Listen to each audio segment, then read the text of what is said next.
بسم الله الحمد لله والصلاة والسلام على رسول الله وعلى آله وصحبه ومن والاه ثم أما بعد. To proceed, inshallah, today we will have the chapter of Ihsan in Tazkiyah and Zakat al-Fitr in Fiqh. So we'll start with the chapter of Ihsan, or the station of Ihsan. But first, no, I'm hearing my echo. I just can't handle the... Unless we have sound panels. Can we open the door, maybe?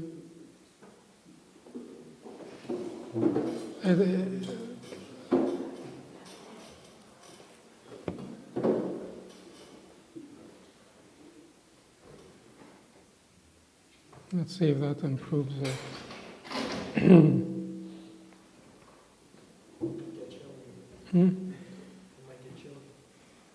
Yeah.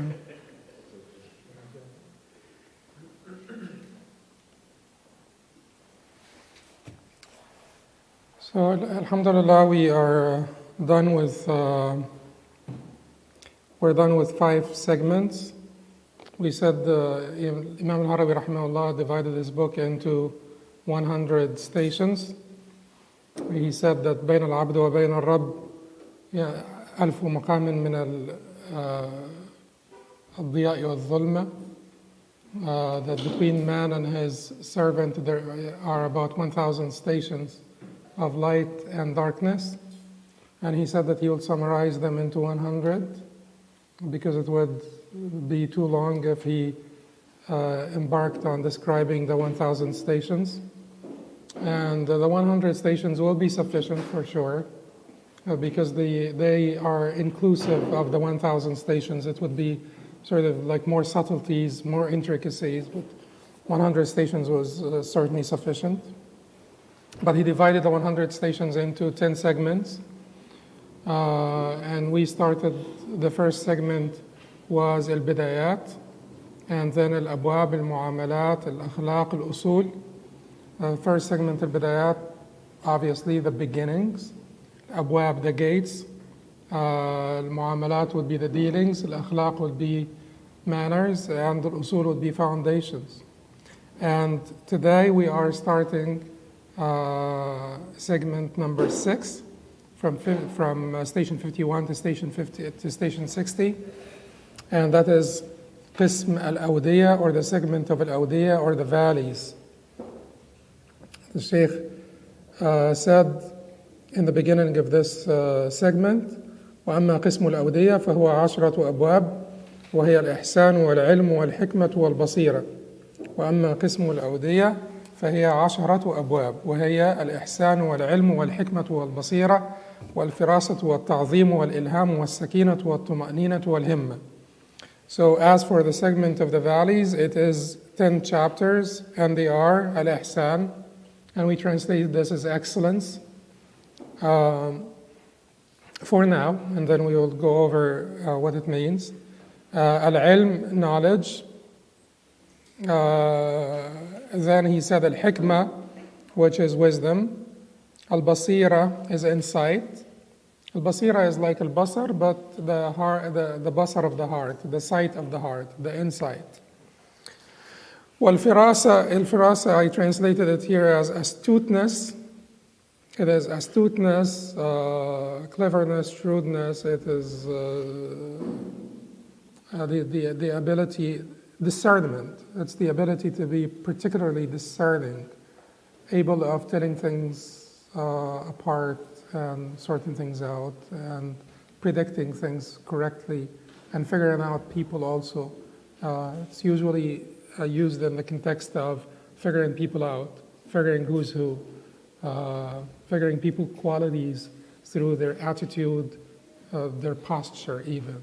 And that is something that our righteous predecessors used to be very good at. It is also, to some extent, that's why sometimes you find some mix-up in translation between Basira and Firasa, because Basira is the insight, Firasa would sound pretty much like insight also, but it is that sort of astuteness, it is that ability to be discerning and to have that part of predicting what is what and who's who and how things will turn out.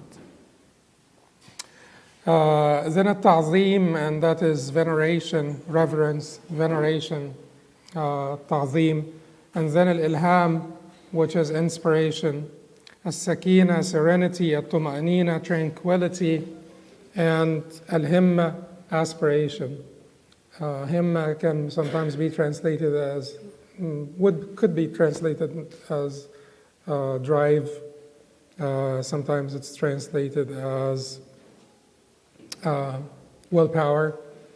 But we will come to it. We will come to that station. For today, we have Bab al-Ihsan, a chapter on Ihsan. And Imam al-Harawi rahimahullah said, Bab al-Ihsan, قال الله عز وجل هل جزاء الإحسان إلا الإحسان.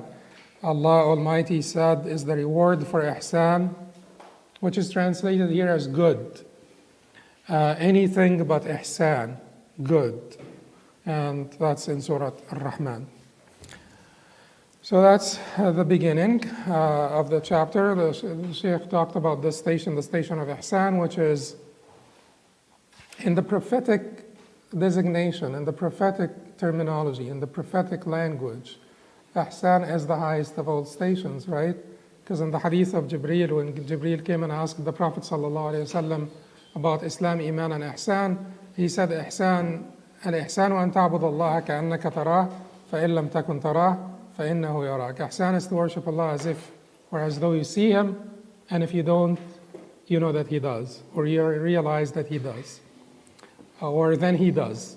Literally, then He does. So you should realize that He does see you. And that was the ultimate station.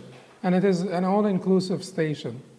Because if we know that what the word itself means, we will be able to appreciate how this is an all-inclusive. This is the ultimate, the all-inclusive station.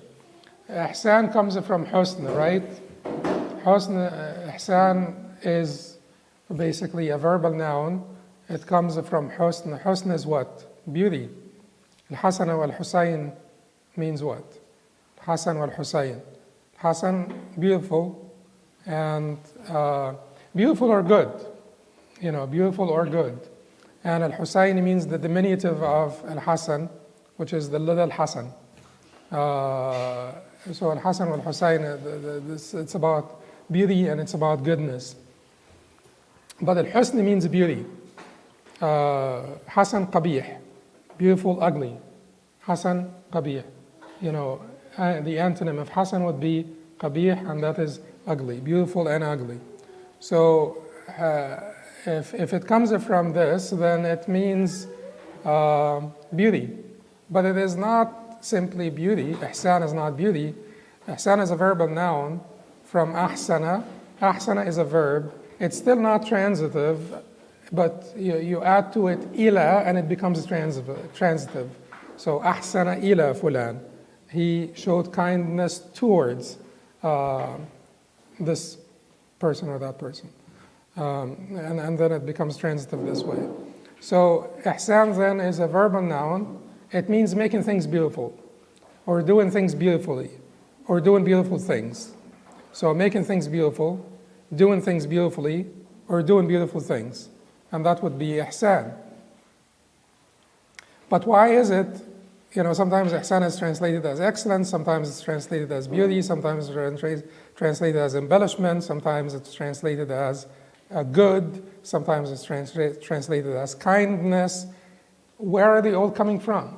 They're all coming from that word itself. Because, we said that at the root of it, it means beauty.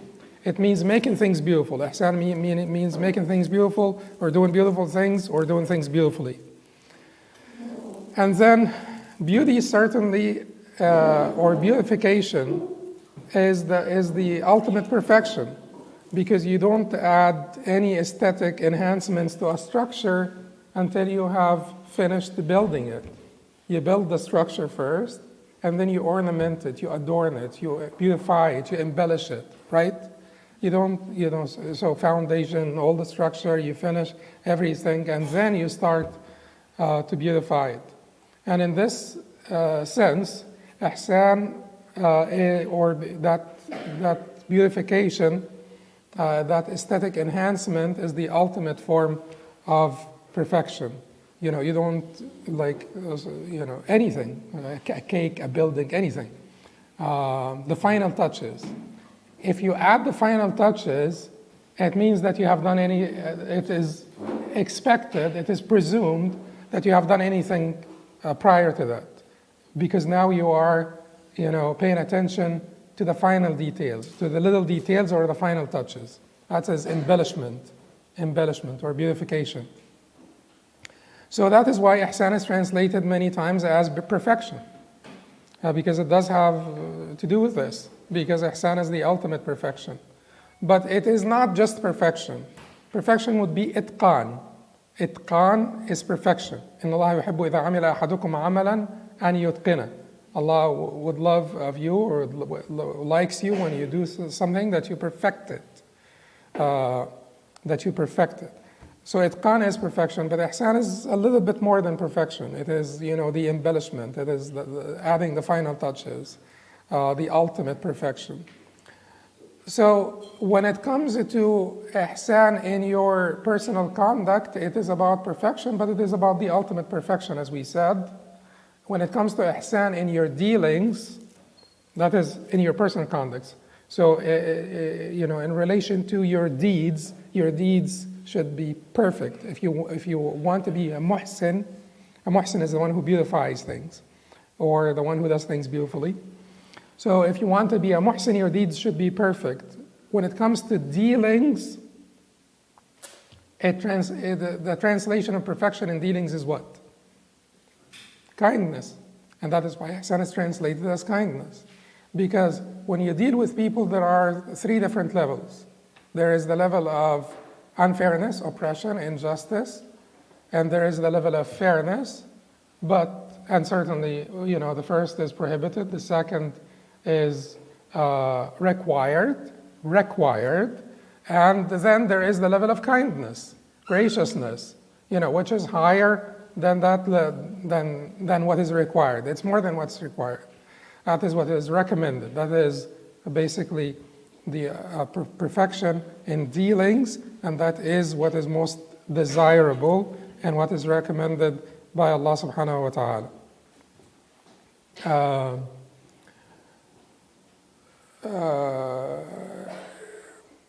وَإِنْ عَاقَبْتُمْ فَعَاقِبُوا بِمِثْلِ مَا عُوقِبْتُمْ بِهِ وَلَئِنْ صَبَرْتُمْ لَهُوَ خَيْرٌ لِلصَّابِرِينَ. That's basically the two levels. And if you retaliate, then do this with equity and fairness, so it's equal retaliation, equal retribution.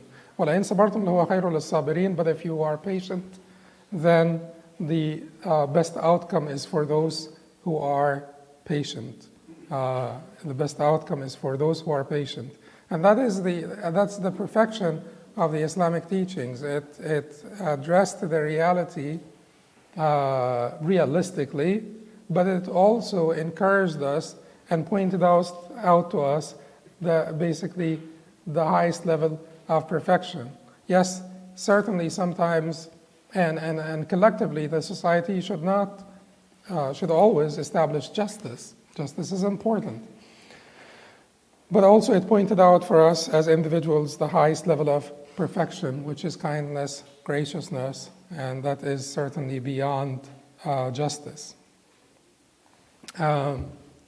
So then ihsan could be translated, it is fine to translate it as good, it is fine to translate it as beautification, embellishment, it is fine to translate it as perfection, it is fine to translate it as kindness, because it does mean all of that.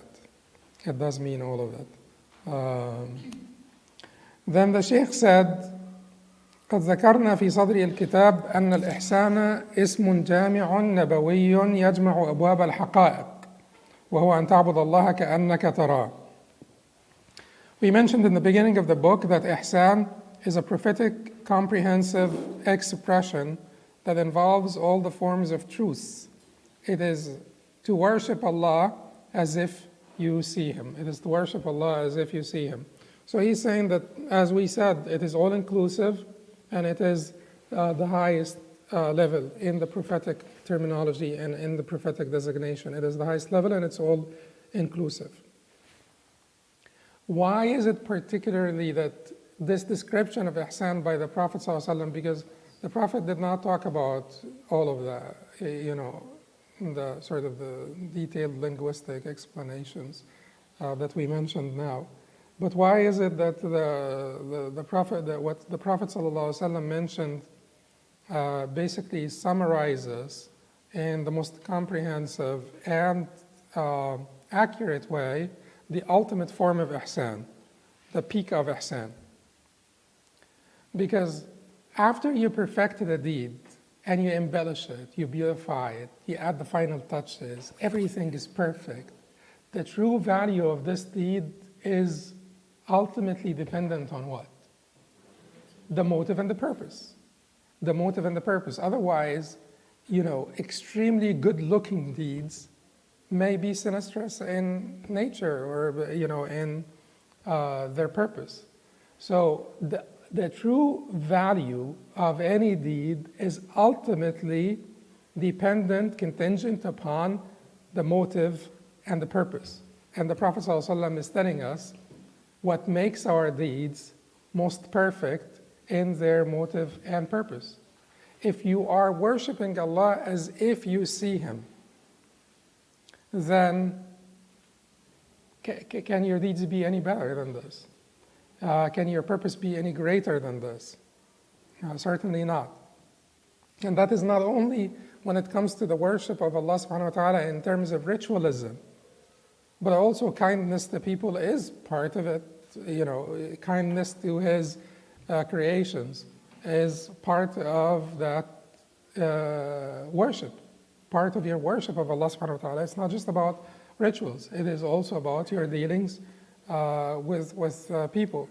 أكمل المؤمنين إيمانا أحسنهم أخلاقا. The best people in faith, or best of the believers in faith are those who are best in character, best manners. The Prophet ﷺ said nothing will be heavier in the scale on the day of judgment than good manners. So it's part of it. But how is it that purpose also will improve your deeds? How is it that purpose will improve your deeds? And I said this in the footnotes. It will add three important qualities to your deeds. The purpose being the divine pleasure, not ostentation, not self-actualization, not particular inclination to a certain virtue or group of virtues. Not all of that, but the pleasure of the Most High, Allah, the Divine, Azza wa Jal. It will make them consistent, it will make them balanced, and it will make them resolute.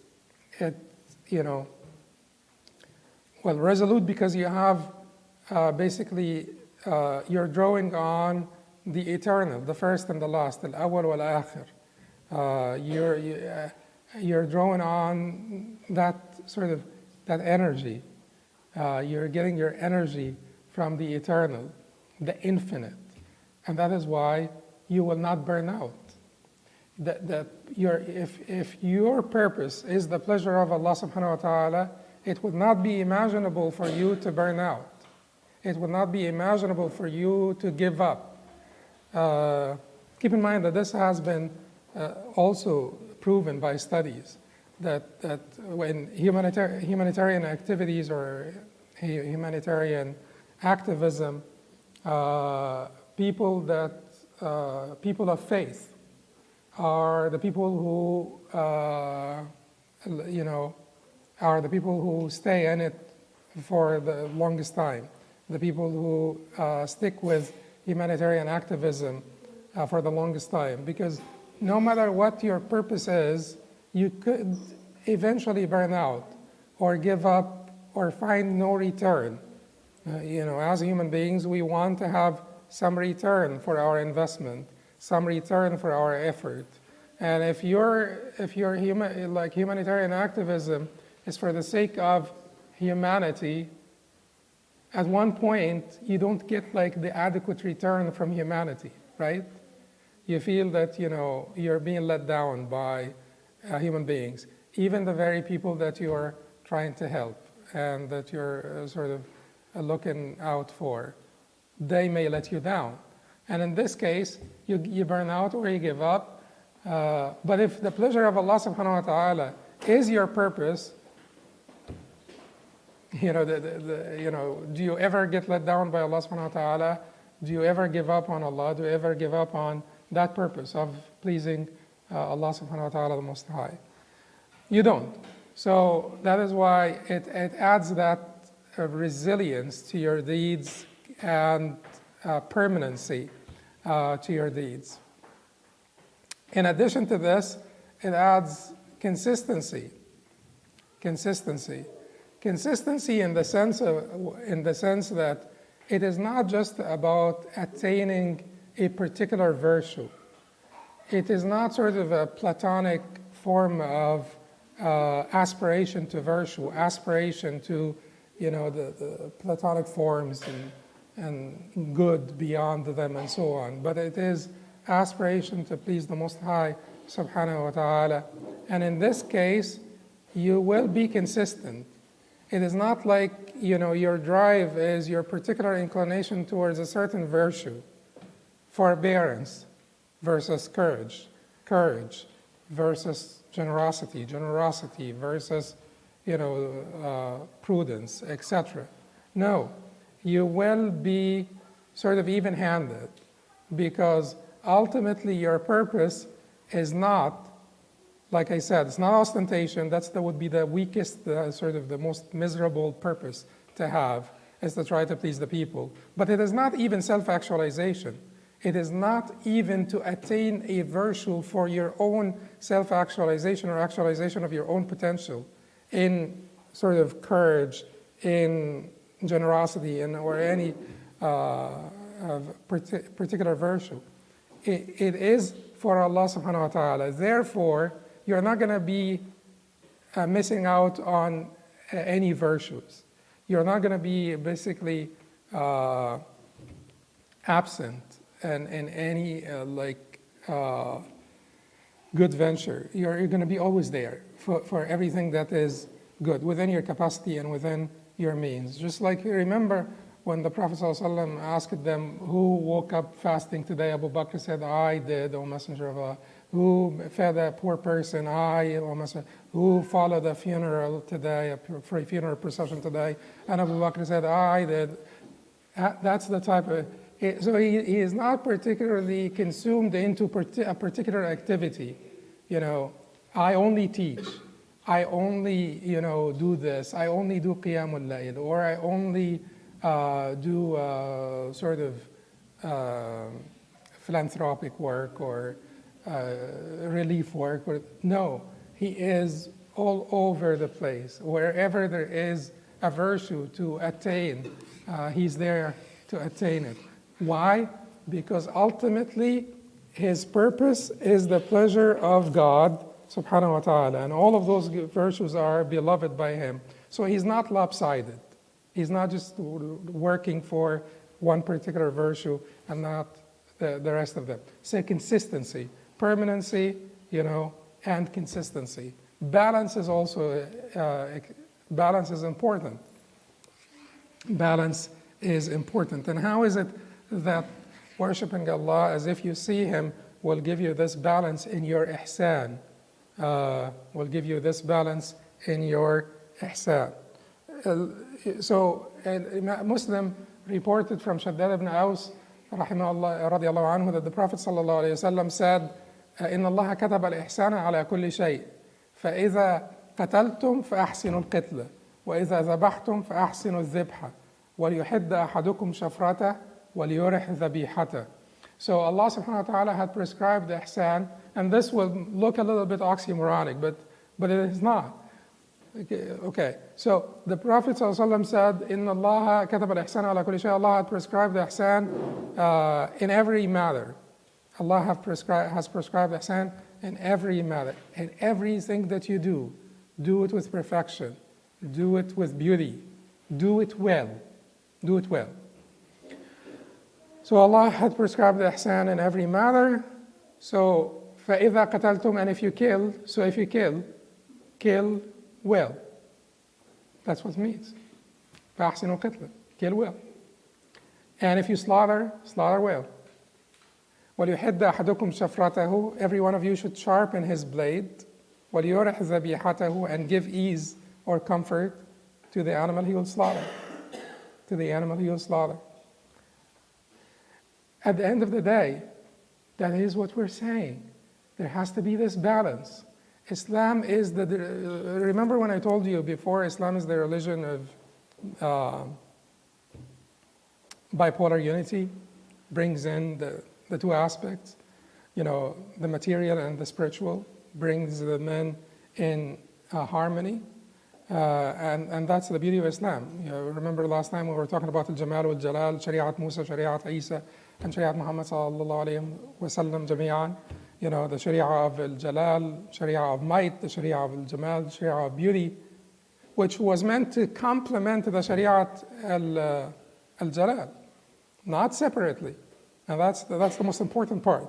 Because if you think of them separately, that is actually the Marcion heresy. The Marcionism or Marcion heresy in the early Christian history is when Marcion rejected the God of the Old Testament. He found that the God of the Old Testament is the material God, is the source of evil. And that is basically from Greek philosophy, it's a dualistic heresy. This was condemned by the fathers of the church as a bid'ah and blasphemy or heresy. But it was meant to complement it. It was meant to complement it. It is the same God of the Old Testament is the God of the New Testament. It is, the God of al-Jamal and Jalal, the God of both Jalal, rigor, and Jamal, beauty. And then the Sharia of the Prophet ﷺ, the Sharia al-Kamal, or the Sharia of perfection, completeness, perfection, that brought them, the two aspects, together harmoniously. And so here, if you kill well, at the end of the day, the balance of virtues, there is capital justice is deemed warranted by Islam sometimes. That does not mean that in a particular society, keep in mind that Islam as a sort of a complete system has its own sort of hierarchy of values. It is basically enclosed. Patchwork may not be particularly advisable. So it does not mean that in all societies we will be sort of supporting capital punishment, because capital punishment has been prescribed in Islam within that value system. It is the same value system that was just to the poor, that was just to the to everybody in the society. The value system of equality, justice. Within that value system, capital punishment was prescribed. It does not mean that in every society, whether it's Muslim or not Muslim nowadays, that we will have to be supportive of capital punishment. Because capital punishment could be abused also in a society that does not basically respect the entire value system that we're talking about here. But within the value system of Islam, capital punishment was prescribed and was deemed appropriate in certain cases. And that is basically the balance between justice and mercy. Like I told you, here it is not a particular attraction to a particular virtue that we're after. It is the pleasure of God. So in this way, we will be balanced. Mercy will not dampen or will not diminish our sense of justice. Yes, we will try to be merciful as much as we can, but again, at the same time, there is this justice. Well, equal retribution is justice. You cannot allow people to spread mischief in the society and, feel sort of safe. at least feel safe from equal retribution. Equal retribution has been always in God's revealed books or revealed laws has been prescribed. Equal retribution, al-ayn bil-ayn, an eye for an eye. So in this case, the Prophet ﷺ is telling us, and that this is exactly what we're talking about here. This is the balance that that having this purpose will give you that balance. Not having that purpose as the ultimate purpose, which is the pleasure of Allah, it will always be lopsided. You will always be inclined towards your own personal preferences. Some people will be more inclined towards justice versus mercy, mercy versus justice. And so the Prophet ﷺ is saying that when that is warranted, and when it is the right thing to do, when execution is the right thing to do it well. Because what is the purpose of torturing torturing that person deserving of capital punishment? No, do it well. Do it in the best manner possible. In the best manner possible. Now we're dealing here with the material world. And in the material world, things happen. The same God who decreed that, fire will go sweep through forests and kill, all the animals in that forest, decreed that equal retribution is justifiable. So pain will happen in the material world. Things of that nature will happen in the material world. But when you do this, do it in the best manner possible. When it is deemed justifiable, and do it. And then it is the same God also permitted us, the same God who permitted that death is part of this, of the life of this world, that He allowed us to terminate the life of certain animals for our own use, for our own, for food. So He allowed us to do this. And had it not been that He gave us permission, it would have been impermissible. How could you terminate life? The Prophet ﷺ himself said, مَلْعُونٌ مَنِ اتَّخَذَ الْحَيَّ غَرَضًا. May he be cursed, the one who uses a living creature as a target. And that used to be part of the Olympics up until recently, right? Pigeons in the Olympics up until recently. 1400 years ago, the Prophet ﷺ said, cursed is he who uses a living creature as a target. Because here, God did not give you permission to kill a living creature just for play, for amusement. God gave you permission to slaughter them for food. So, and that is why we have those rituals, and that's why people make a big deal, did you say Bismillah and Tasmiyah and all of that stuff? Because as if we're saying, when we say Bismillah, Allahu Akbar, we're saying, had it not been for your permission, this very act would have been reprehensible, would have been, ugly. But you're giving me permission, and that is why this meat will be halal for me to eat. I am mentioning your name. You're the one who gave me the permission to do this. Had it not been for your permission, but when you do it, when you slaughter well. The Prophet ﷺ said, and he told us how you do it. وَلْيُحِدَّ أَحَدُكُمْ شَفْرَتَهُ وَلْيُرِحْ ذَبِيحَتَهُ. One of you should sharpen his blade and give ease or comfort to the animal he will slaughter. That's kindness, right? Because in dealings, ihsan manifests as kindness. So that is kindness to the animal. And, ihsan, we can talk about, how ihsan manifests as kindness for days. And in the Quran, وَصَّيْنَا الْإِنسَانَ بِوَالِدَيْهِ إِحْسَانًا, we have prescribed for man to treat his parents with excellence, kindness, graciousness. All of this will apply. يَقُولُوا لِلنَّاسِ حُسْنًا أَحْسِنْ كَمَا أَحْسَنَ اللَّهُ إِلَيْكَ, etc. But you get the point why this hadith particularly, and why this why is it important that we always go back to the prophetic language, not only prophetic concepts, but prophetic language also. And sometimes we get carried away by, using like philosophical terminology. But keep in mind, there is no way that you separate between, the language and the concepts.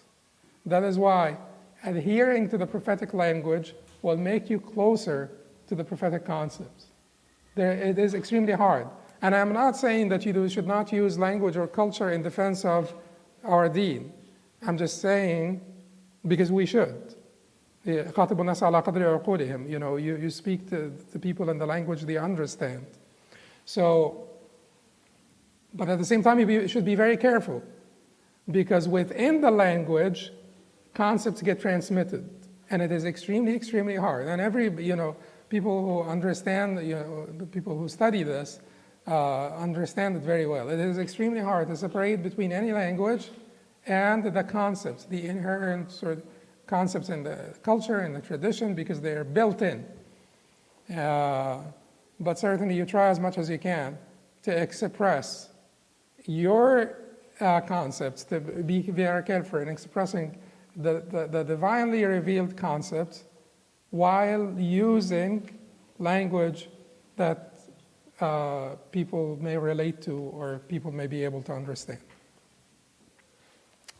So using the Prophet's language, ihsan is the highest of all stations. Why? Because it's about purification, ultimate perfection, kindness and dealings. And when the purpose is the highest and greatest of all purposes, your actions will have permanency, will have consistency, and will also have balance. Then the Sheikh said, وهو على 3 درجات, and it is of 3 levels. الدرجة الأولى الإحسان في القصد. The first level, excellence in intent, by بتهذيبه علما, refining it with knowledge. To refine your intent with knowledge. Refine your intent with knowledge. Knowledge will basically show you what is right and how to do it in the best manner. So doing the right thing at the right time, in the right place, and right circumstance for the right purpose. That is what knowledge tells you. That is what knowledge basically, that's how knowledge guides you. To refine your ihsan, your intents. Before you embark on anything, ensure that you know what you're doing. Don't take any step before learning. So deliberation is extremely important.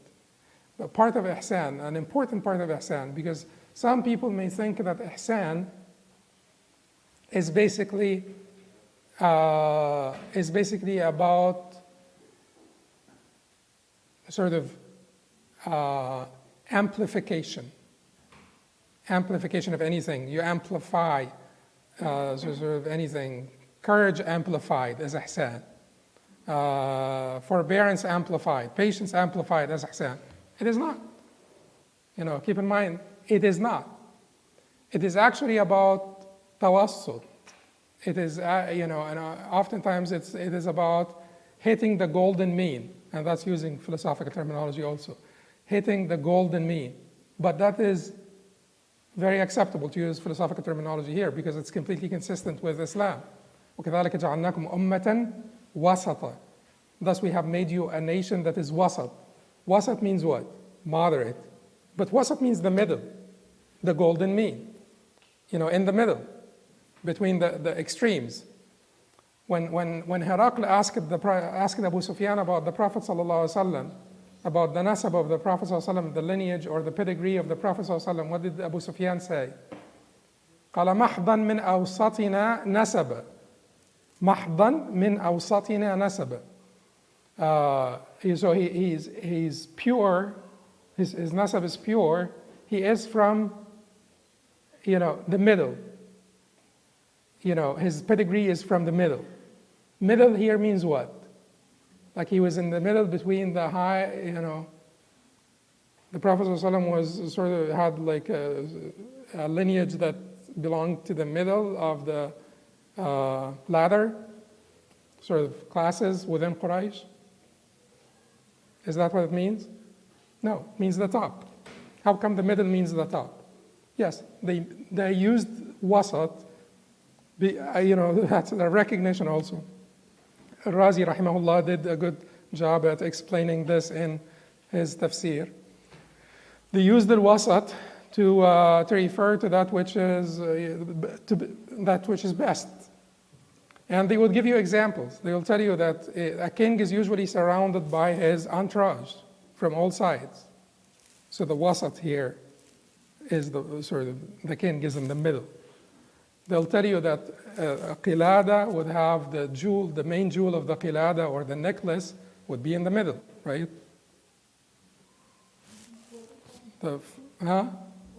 Yeah, the focal point. So the main jewel of the necklace would be in the middle. So middle here does not mean, the middle in that sense, but it means the best. Yeah, because virtue, like we said before, is usually flanked by two extremes. So excess is not ihsan. Ihsan is hitting the golden mean. Ihsan is hitting the golden mean. So courage is somewhere between, cowardice and recklessness, So taish and jubn. So the golden mean. But what tells you of the golden mean? How do you figure out the golden mean? How do you identify the golden mean? Ilm, knowledge, will help you figure out where the golden mean belongs. Because as human beings, we have our own different personal inclinations. But to be able to figure out where the golden mean is, you have to refine your intents. When you intend on doing anything, make sure that it went through the test of knowledge. And you have asked yourself all the questions. What is the right thing to do now? You found the proper answers after deliberation. And that is why it is extremely important for people who are young to wait a little bit and not make any sort of solid convictions before they mature and before they learn more, because things will change. And don't fight for your convictions, because you may change the convictions that you fought for. And you may ruin relationships with people in your family, your uncle, your aunt, or you make a big fight with your aunt, and 10 years later you find out that you were wrong. Or at least that you were wrong in expressing your views, or that you needed to tweak, your statements a little bit. There was, So wait, deliberation is important. The Prophet ﷺ said to Ashaj Abd al-Qais, إِنَّ فِيكَ خَصْلَتَيْن يُحِبُّهُمَ اللَّهُ وَرَسُولُهُ الْحِلْمُ وَالْأَنَاةُ. You have two characteristics that Allah and His Messenger love. Al-Hilm, that's forbearance. Wal-Ana, that is deliberation. Forbearance and deliberation. Part of ihsan is to avoid haste and wait until you learn بِتَهْذِيبِهِ عِلْمًا, refining it with knowledge and experience, that will basically embellish your knowledge and improve your knowledge. Then the Shaykh said, وَإِبْرَامِهِ عَزْمًا, to fasten it or fastening it with resolve. Now the intent, when you intend to embark on something, some venture, you need first to ask yourself the questions and get the proper answers of what is the best thing to do, how to do it best, the right time, right place, right circumstance, and the right intent or right purpose. And then, after all of this, some people have quwa ilmiyya. They have a lot of sort of strength, intellectual strength, but they don't have quwa amaliyya. They don't have the practical strength, the energy to act upon what they have learned, And يهتف العلم بالعمل فإن أجابه إلا ارتحل. Ilm calls upon amal. Ilm calls upon amal. If it responds, the ilm will stay. If it doesn't, ارتحل, the ilm will leave. Well, at least, العلم النافع, the beneficial knowledge will leave. What could be left in your mind is information, and that is pretty useless. Because but al-ilm al-nafi' that will move you, will leave if amal does not respond, if acting upon this knowledge does not follow.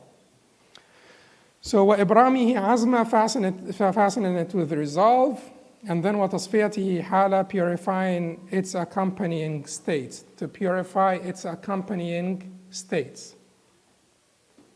So you go through states. Whenever you embark on a venture, through this venture you go through states. The states, al-ahwal, are different from al-maqamat. And we said that al-ahwal are gifted to you by Allah subhanahu wa ta'ala. Allah grants you those ahwal. They are states of the heart that you go through: khawf, raja, and anxiety, hope, fear, intimacy. All of those states that your heart goes through. Whenever you go through any action, you will go through different states. Your heart will go through different states. Sometimes you have ambition, sometimes you have fear, sometimes hope and anxiety, reluctance, intimacy. Tasfiyatu hala, purifying its accompanying state. It states, make sure you cleanse the states of the heart from any impurities. Making sure that you cleanse the states of the heart from any impurities. Then the Shaykh said, وَالدَّرَجَةُ الثَّانِيَةُ الْإِحْسَانُ فِي الْأَحْوَالِ وَهُوَ, the second level is excellence in spiritual states, and it is to أَن تُرَاعِيَهَا غَيْرًا, to take care of them protectively. غَيْرًا is, غَيْرًا is protective jealousy. So أَن تُرَاعِيَهَا غَيْرًا is to take care of them protectively, to be protective of your states. When Allah subhanahu wa ta'ala grants you a certain feeling, like you feel sort of some comfort, or you feel some insharah, expansion, or something, then when Allah grants you a certain feeling, you have to be protective of that feeling and make sure that you don't waste it or you don't lose it. وَتَسْتُرَهَا تَظَرُّفًا, and to conceal them with care, And the true Gnostics and the true awliya of Allah subhanahu wa ta'ala, they hide their karamat, they hide their states, more than rich people hide their wealth or their money. So that they're very protective and they hide them. They only show them for a necessity, but otherwise they hide them. They don't certainly, because that would actually be so unbefitting. You're using a state that you're using Allah's gift to seek recognition from the people. That's wasteful of your assets, extremely wasteful of your assets. And then he said, وَتُصَحِّحَهَا تَحْقِيقًا, تُرَعِيَهَا غَيْرًا وَتَسْتُرَهَا تَظَرُّفًا وَتُصَحِّحَهَا تَحْقِيقًا, which means to rectify them for full actualization. Tahqiq is full actualization. تُصَحِّحَهَا, to rectify your states for full actualization. You make sure that you don't get self-deluded just by going through some state of intimacy with Allah subhanahu wa ta'ala, or some state of a feeling of confidence and reliance on Allah subhanahu wa ta'ala. You make sure that you're always rectifying the state for full actualization of it. Meaning aspire for more. Don't settle and aspire for more through rectification and through purification from any other intent short of the pleasure of your Lord. وَالدَّرَجَةُ الثَّالِثَةُ الْإِحْسَانُ فِي الْوَقْتِ. The third level is excellence in managing time, and that is by, he said, وَهُوَ أَلَّا تُزَايِلَ الْمُشَاهَدَةَ أَبَدًا, never ceasing to behold the divine. Mushahada is the beholding of the divine. And the beholding of the divine here is beholding the divine with the eyes of your heart. Because you behold the divine with the eyes of your head in the hereafter. Not in this dunya, but with the eyes of your heart. وَلَا تَخْلِطَ بِهِمَّتِكَ أَحَدًا, not allowing anyone else to be the object of your aspiration. The object of your aspiration is only Allah. The object of your adoration, the object of your worship, the object of your wonderment, the object of your aspiration is Allah subhanahu wa ta'ala. Once you have shifted your attention lower down, then that is your loss. وَلَا تَخْلِطَ بِهِمَّتِكَ أَحَدًا, not allowing anyone else to be the object of your aspiration. وَتَجْعَلَ هِجْرَتَكَ إِلَى الْحَقِّ سَرْمَدًا, making your migration to the true one everlasting, making your migration to the true one everlasting.